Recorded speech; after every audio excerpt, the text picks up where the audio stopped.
حضرت ابو ہریرہ رضی اللہ تعالیٰ عنہ سے روایت ہے کہ رسول اللہ صلی اللہ علیہ وآلہ وسلم نے فرمایا،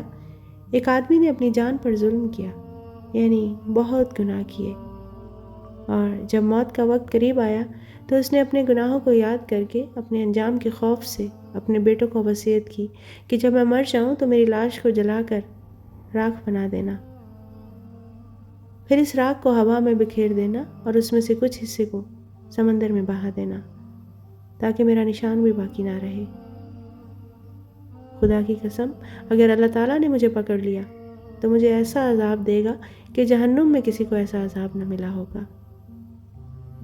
جب وہ شخص مر گیا تو اس کی اولاد نے اس کی وصیت پر عمل کیا، اس کی لاش کو جلا کر اس کا کچھ حصہ ہوا میں اڑا دیا اور کچھ سمندر میں بہا دیا۔ اللہ تعالیٰ نے سمندر کو حکم دیا کہ اس کے اندر جو کچھ ہے وہ جمع کر لے، ہوا کو حکم دیا کہ اس کے اندر بھی جو کچھ ہے وہ اس کو جمع کر لے، پھر اس شخص کی تکمیل کر کے اسے اپنے سامنے کھڑا کیا اور پوچھا کہ تو نے ایسا کیوں کیا؟ تو اس شخص نے جواب دیا کہ اے اللہ تعالیٰ، صرف تیرے ڈر کی وجہ سے، کیونکہ میں بہت گناہ گار ہوں۔ اللہ تعالیٰ نے فرمایا، اچھا، تو جانتا تھا کہ میں تیرا رب ہوں، اور تو جانتا تھا کہ تو نے میری نافرمانی کی ہے، اور تو اس نافرمانی پر شرمسار تھا، اور پھر مرنے سے پہلے تو نے ان گناہوں کا اظہار کیا اور مجھ سے اتنا ڈرا، جا، ہم نے تجھے معاف فرمایا۔ اللہ تعالیٰ بہت مہربان ہے۔